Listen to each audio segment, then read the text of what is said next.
open up for the audience without touching on two key controversies.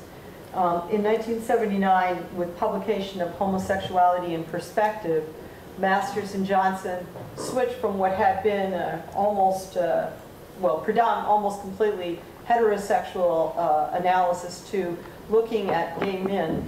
And one of the very controversial tenets of that book was the notion of conversion, that an individual could be gay for a while, be straight for a while, that there was a way to draw an individual back to quote-unquote heterosexuality. And I know you personally took a lot of heat for that. Well, how do you see that today? Well, I didn't personally take heat for it. I disagreed with their publishing that. I didn't think they had enough data, and I continue to think they based what was said, and in all fairness, as Tom makes it clear in his book, Ginny Johnson was totally opposed to publication of that section of the book. We both tried very hard to call and talk with Fred Beliveau, the head of the medical division of Little Brown, who was a very gracious, bright man, and ask him to either postpone publication of the book or allow Masters and Johnson to publish all the rest of the book, which would have been 400 or 450 pages of perfectly sensible, acceptable data, paralleling all of their other studies in the physiology lab, in the sex therapy clinic, just leaving out the conversion therapy stuff.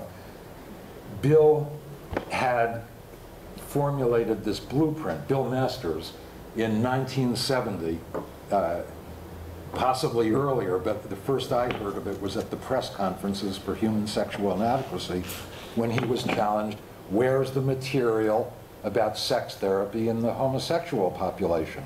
And he said, that's going to be our next major research book published, a comprehensive study of the. So we all knew, and it was of record in the press, that that was coming.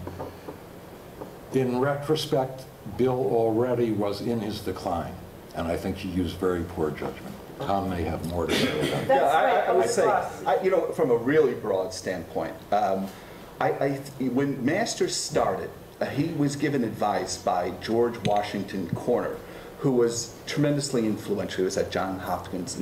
And one of the things that he said to him is that always be rooted in academia. And I think the fact that by this point, Masters and Johnson was still had some affiliations with the academy, but fundamentally were across the street. The fact that they didn't have any type of government financing throughout almost the entire duration of their career, they didn't have the type of oversights and the type of questioning that evolved to the point where Bob, relatively late in the stage, was raising a flag about this, and then he talked to Bill Masters, not only Bill Masters' partner Virginia Johnson, but Bill Masters' wife at the time. And there was a whole other drama that was going on there. So they did do their best to do this. I know Virginia rolls her eyes about this and says it's a bad book and whatever. You know, it doesn't excuse certain things, and bear in mind, it's hard to prove a negative. So what Bob has is, what Bob knows is that when he asked, unlike all of the other work that he had seen, where there were tapes and there were records and there were documents, there were none with these particular gay conversion There were cases. none that he was willing to show to me, Yeah. under the rubric of he had, at a much earlier time, before they had